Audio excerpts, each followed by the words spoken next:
In a bombshell development, Judge Juan Merchan has delayed Donald Trump's sentencing on his 34 felony counts in the New York criminal trial from September 18th to November 26th, writing that the jury's verdict must be respected and addressed in a manner that is not diluted by the enormity of the upcoming presidential election. He continued, "Unfortunately, we are now at a place in time that is fraught with complexities, rendering the requirements of a sentencing hearing, should one be necessary, difficult to execute. This is not a decision this court makes lightly, but it is the decision in which the court's view best advances the interests of justice." Now, let's level set on a few points here. This sentencing was already delayed once after initially being scheduled for July 11th. That was pushed to September 18th, only for it now to be pushed to November 26th. Trump attorneys Todd Blanche and Emily Bove claimed there is no valid countervailing reason for the court to keep the current sentencing date on the calendar and no basis for continuing to rush.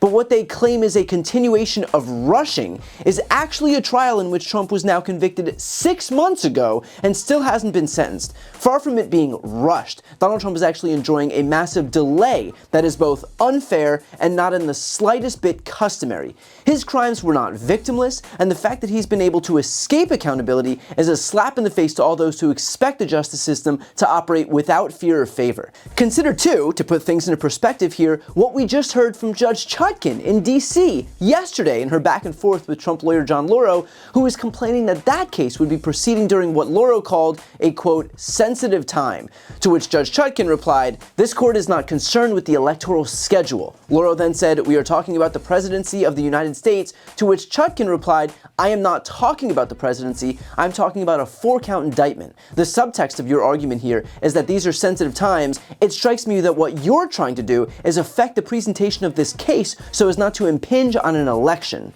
That is what it looks like when a judge doesn't allow the electoral schedule to supersede the due administration of justice in the courtroom. And it happened just yesterday. An incredible contrast with what we're seeing today in a different courtroom in which, yet again, Donald Trump benefits from his position of power, which would be bad enough unto itself. But the fact that it's happening while Donald Trump decries the purported weaponization of government makes it all the more egregious. The former president telling ABC News in a phone interview the latest charges are a, quote, pile-on and ridiculous. We have a Trump-hating judge. We have a judge who shouldn't be on this case. He's totally conflicted.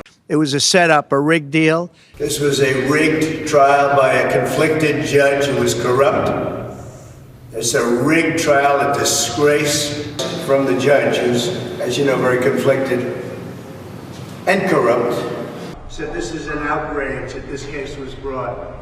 This is political persecution. This is a persecution like never before. Nobody's ever seen anything like it. And again, it's a case that should have never been brought. It's an assault on America. I call it the Department of Injustice because they're using the Department of Justice to rig the campaign.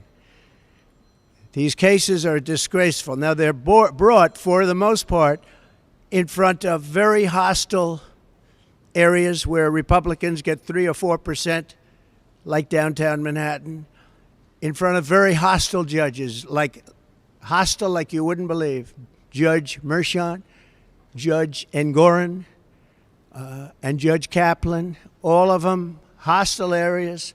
And this is really a concerted witch hunt, very simple. In other words, Donald Trump and his acolytes cry witch hunt and election interference on a near daily basis, and yet this guy was convicted 6 months ago and still hasn't been sentenced, and he thinks the system is rigged against him? This guy's own appointed Florida judge dismissed an open and shut case against him in the classified documents case, all predicated on some completely bogus notion that special counsels, which have been used since the 1800s, are suddenly unconstitutional, and this guy thinks the system is rigged against him? This guy's own appointed U.S. Supreme Court justices ignored the plain text of the Constitution that says that anyone who's taken an oath of office who then engages in insurrection cannot run for office again, in defiance of multiple judges who found that he did exactly that, and yet he thinks the system is rigged against him? The only thing more egregious than the unfairness of this system in Trump's favor is the extent to which Trump suggests that this ridiculously unfair system is stacked against him. Mehdi Hasan actually put it perfectly. Ridiculous that he gets away with this stuff again and again. We are in banana republic territory. Republicans accuse Democrats of using the justice system against Trump. It is such a dumb lie. If the Dems were doing that, would they have waited several years to bring Trump to trial and then delayed his sentencing in the one trial that finished till after the election? If only the Democrats had been as ruthless and cynical as Republicans had accused them of being, and had gone after Trump criminally from the day after Biden was inaugurated. But Biden and his AG Garland just dragged their feet, timidly, cautiously, cowardly, naively. Let me ask you this. If the tables were turned and Donald Trump was in charge, if a Democrat actually committed even half of the crimes that Trump himself committed, do you think that his DOJ would drag its feet the way that this DOJ has? Do you think that this guy would show the same mercy that Donald Trump is now pretending he's entitled to? They all said lock her up, and I felt, and I could have done it, but I felt it would have been a terrible thing. And then this happened to me. And so I may feel differently about it. I can't tell you, I'm not sure I can answer the question. Hillary Clinton, I didn't say lock her up. Lock her up is right. I didn't say lock her up. For what she's done, they should lock her up. I didn't say lock her up. Crooked, you should lock her up. I didn't say lock her up. Lock up Hillary. If she were to win this election, it would create an unprecedented constitutional crisis. In that situation, we could very well have a sitting president under felony indictment and ultimately a criminal trial. Guilty. That is Donald J. Trump, defendant in New York versus Donald Trump, found guilty on all 34 felony counts. That is the verdict here in this case. But sure, that's the guy who's suddenly trying to convince you that he's the victim of a system rigged against him.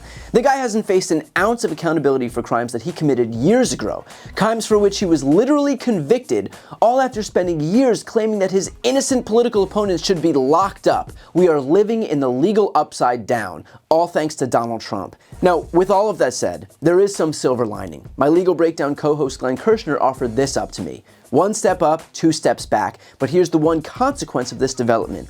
Once Trump is no longer a candidate for office and has lost the election, it will make it a million times easier for Judge Merchan to sentence him to prison.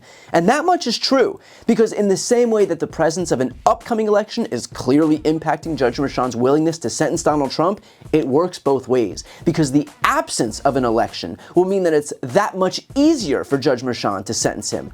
But to get there, our job is to ensure that Donald Trump doesn't win this November election. In effect, we're going to be the first jury in this first trial, which happens on November 5th. It is up to us to keep him out of the White House, which will then set the stage for Donald Trump to be fairly, properly sentenced for the crimes that he was already convicted of. What happened today does delay justice, but it doesn't close the door. If Trump loses in November, that door swings wide open again, and we'll all have the opportunity to see him face accountability for his actions. But it starts with us, just as it's always been on us. Not the judges, not the prosecutors, not the lawyers, not the attorneys, but the American people. Together, we are a hell of a lot stronger than the legal system, and Donald Trump is about to learn that lesson firsthand. Before you go, just a quick note, if you'd like to see more of my content, which is always free of advertising, sponsorships, and paywalls, please make sure to subscribe to this channel using the subscribe button right here on the screen. And if you'd like to support my work even further, you can grab a copy of my instant #1 New York Times selling book, Shameless, available for sale right now. That link is also on the screen. Thanks so much for watching.